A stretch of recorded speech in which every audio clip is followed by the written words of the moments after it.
1991 সালে বিএনপির বিস্ময়কর বিজয় হয়েছিল কিভাবে? বাংলাদেশে 1991 সালে অনুষ্ঠিত পঞ্চম জাতীয় সংসদ নির্বাচনে জয়ী হয়ে বিএনপির ক্ষমতায় আসা এখনও দেশের নির্বাচন ও রাজনৈতিক ক্ষেত্রে বড় একটি বিস্ময় হিসেবেই অনেকের কাছে বিবেচিত। কারণ ওই নির্বাচনের আগে এই ধারণাই বেশি প্রকাশ পাচ্ছিল যে আওয়ামী লীগই ক্ষমতায় আসতে যাচ্ছে। কারো কারো মতে অনেক গুরুত্বপূর্ণ নেতার দলত্যাগের কারণে বিএনপির সাংগঠনিক অবস্থা ছিল দুর্বল। সে তুলনায় আওয়ামী লীগ তখন সাংগঠনিকভাবে শক্তিধর ছিল। এ সত্ত্বেও আওয়ামী লীগকে ওই নির্বাচনে যেভাবে বিএনপি পরাজিত করেছিল তা দেশের রাজনীতির গতিধারাই পাল্টে দিয়েছিল। এর মাধ্যমেই বাংলাদেশে কার্যত দ্বিদলীয় রাজনীতির সূচনা হয়।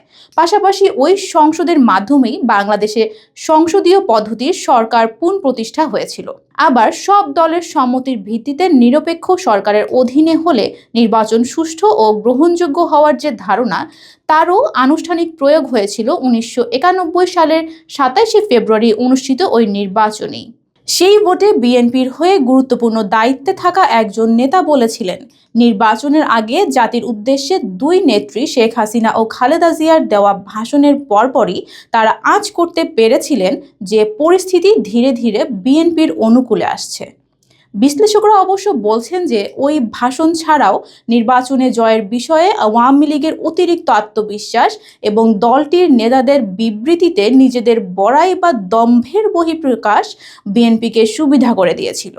এছাড়াও তখনকার বিএনপি নেতৃত্বাধীন 7 দলীয় জোটের নেত্রী খালেদা জিয়ার স্বৈরাচার বিরোধী আন্দোলনে আপোষহীনতার ভাবমূর্তি ওই নির্বাচনে দলটির বিস্ময়কর সাফল্যের মূল কারণ বলে তারা মনে করেন। প্রসঙ্গত, ওই নির্বাচনে বিএনপি 140টি আসনে জয়লাভ করে ক্ষমতায় ফিরে এসেছিল, আর আওয়ামী লীগকে 84টি আসন নিয়ে সংসদে বিরোধী দলের আসনে বসতে হয়েছিল।